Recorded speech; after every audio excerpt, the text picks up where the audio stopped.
कि आपके पास पावर है, सत्ता है, आपके पास पैसा है, आप मेरी गला काट सकते हैं, लेकिन अपना खौफ सीमा गौतम की आंखों में कभी नहीं देख सकते हैं। मैं सर कटा सकती हूँ लेकिन आपके सामने झुका नहीं सकती हूँ। मेरा भी हंसता खेलता परिवार था, मेरे घर को अंधविश्वास ने खत्म कर दिया। साथियों, मैं आप लोगों के बीच से ही निकल करके आई हूँ क्योंकि मैं एक दलित बेटी हूँ और दूसरे मैं ऐसे गांव से हूँ कि मैं पहली लड़की हूँ अपने गांव की जो मैंने एमए किया, पीजी किया है। शायद अपनी उम्र की पहली लड़की हूँ। और मैं जिले की बात करूंगी तो जिले की अगर मैं बात करूंगी, मैं जिस सिचुएशन से, जो मेरी परिवार की स्थिति है, उस परिवार से निकलने के लिए तो शायद मैं जिले की पहली लड़की होंगी जो आपके सामने मैं बात रख रही हूँ। इसलिए बनने का शौक था तो किस्मत ने साथ नहीं दिया, मेरे एक्सीडेंट हो गया। फिर आगे मैंने कहा यूपीएससी करूंगी तो किस्मत ने साथ नहीं दिया, मेरी माँ का हत्या हो गया। कुछ लोगों ने मेरी माँ का हत्या कर दिया और माँ का हत्या होने के बाद मैं अकेली पड़ गई। मैं आपको बताऊं, मैं अपने भाई बहन के साथ आज जो महिलाओं को आर्थिक रूप से सशक्त बनाने की बात कर रहे हैं या महिलाओं को आगे बढ़ाने की बात कर रहे हैं, उसमें मैं आपको समाज की, हमारे देश में मुगलों ने हमारे गुलाम बनाया, अंग्रेजों ने गुलाम बनाया, हम मुगलों से आजाद हो गए, अंग्रेजों से आजाद हो गए, लेकिन हम अपने ही धर्म में अपने ही लोगों से आजाद नहीं हो पाए हैं।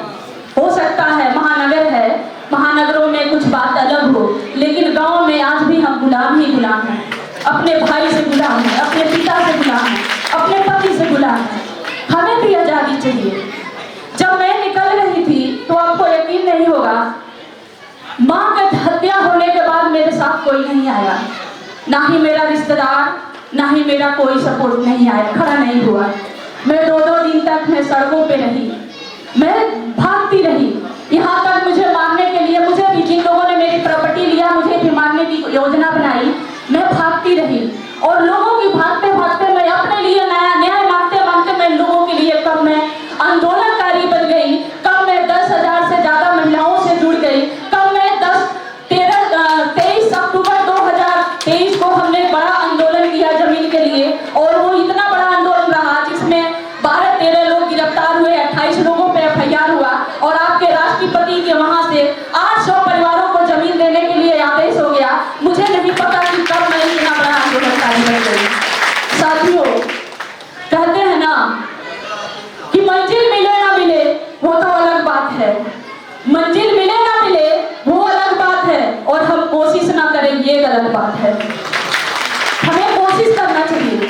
मुझे नहीं पता था, आज मैं आ रही थी तो मुझे नहीं पता था कि मैं आप लोगों से मिलूंगी कि नहीं। मैंने ट्रेन में ही अपने कपड़े चेंज किए, शायद कहना नहीं चाहिए, लेकिन मैंने ट्रेन में ही कपड़े चेंज किए क्योंकि मुझे था कि मैं आखिरी 1 मिनट में पहुंच जाऊंगी तो आप लोगों से मेरी मुलाकात हो जाएगी।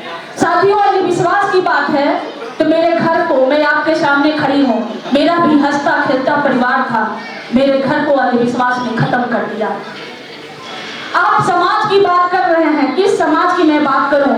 जिस समाज की मैं बेटी हूं उस समाज ने मुझे ठुकरा दिया महिला होने के नाम पे। जब हम आगे बढ़ते हैं, जैसे हम आगे बढ़ते हैं तो हमें कुछ और दिया जाता है।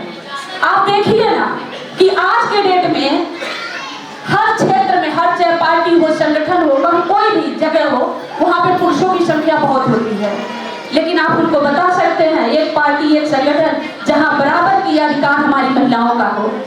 नहीं होता है। क्यों?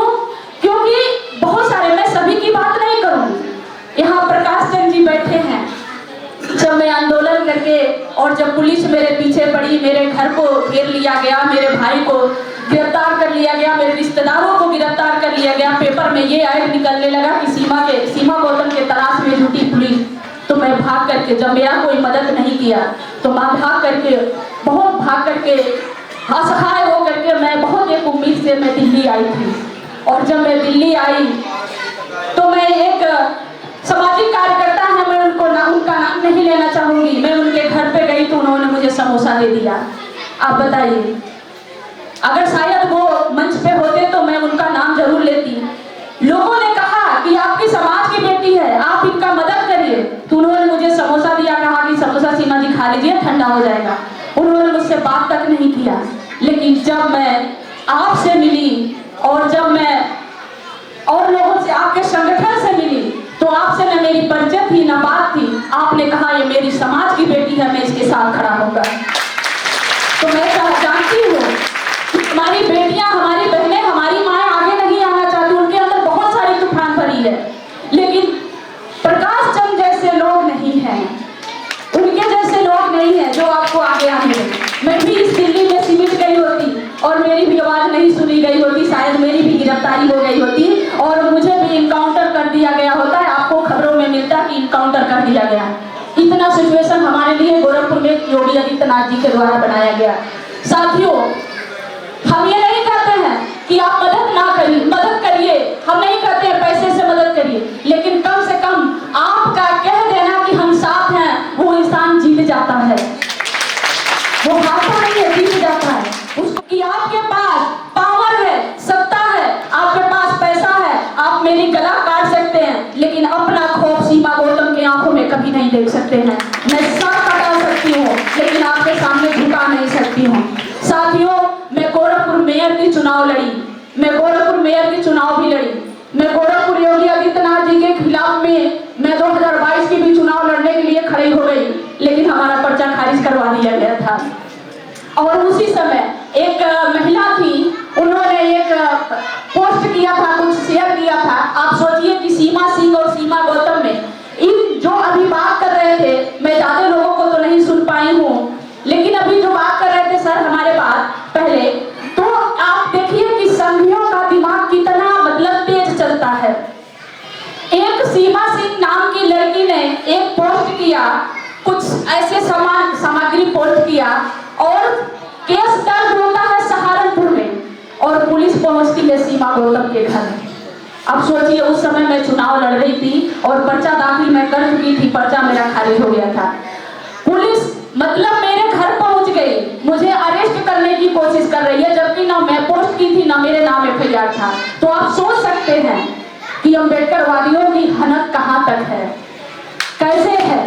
तो इसलिए साथियों, मैं आप सभी से एक ही बात कहूंगी, जो आपके घर में बहन, बेटी, बहू जो भी हैं, जिनको भी आप उनको भी आगे बढ़ने की मौका दीजिए। मैं नहीं जानती कि मैं बहुत अच्छा, मेरे पास शब्द नहीं है, मैं शब्दलेस हूँ क्योंकि मेरी अच्छे से पढ़ाई नहीं हो पाई। आप समझ सकते हैं 2010 में हमारे पिता का डेथ हो गया और मेरी माँ का हत्या हो गया। मैं सबसे बड़ी बेटी हूँ, अपने घर की, अपने बहन भाई को मैं पढ़ा लिखा रही हूँ, अपनी बहन को एनएम करा रही हूँ, तो मेरी पढ़ाई ठीक से नहीं हो पाई।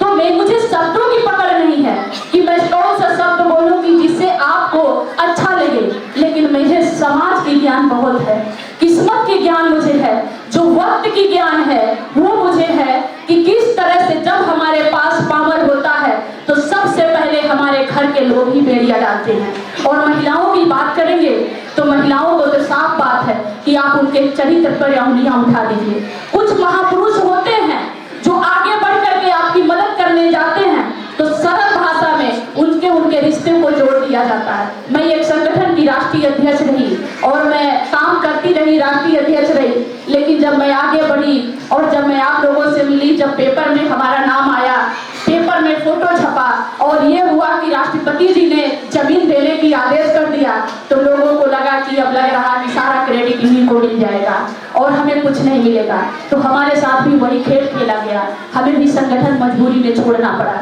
मैंने संगठन छोड़ दिया। तो आप बताइए कि हम कैसे आगे बढ़ सकते हैं, कैसे आप हमको देख सकते हैं कि हम आगे बढ़े।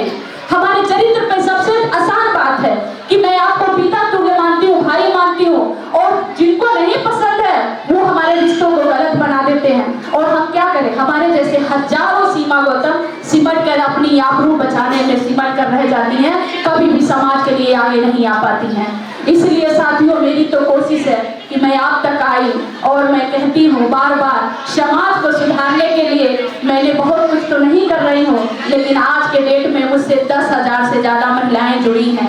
उनकी उम्मीद है कि मैं उनके लिए कुछ बेहतर करूँगी, उनके लिए कुछ तो सुनूंगी, उनकी आवाज बनूंगी। लेकिन लोग जो अपने ही लोग हैं, उन्होंने मेरा पैर काटने का कोई कसर नहीं छोड़ा। एक टाइम ऐसा आया भी कि मुझे लगा कि अच्छा करके कुछ हासिल नहीं होने वाला है, लगता है कि मुझे भी आत्महत्या कर लेना चाहिए। ऐसे लोगों के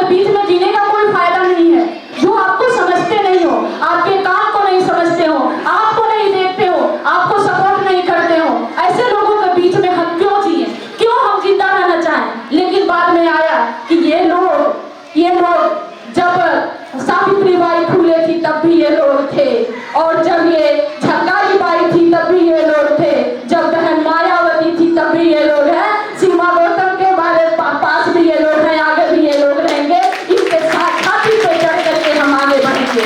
इसलिए हमने ठान लिया कि दरिया की कसम मौजों की कसम ये ताना बाना बदलेगा, दरिया की कसम मौजों की कसम ये ताना बाना बदलेगा। मेरी बहना तू खुद को संभाल, तू खुद को संभाल, तभी तो जमाना बदलेगा। घूट घूट के तू सहती रही, अरे घूट घूट के तू सहती रही, तो क्या ये जमाना बदलेगा? तू खुद को संभाल, तू खुद को संभाल, तभी तो जमाना बदलेगा।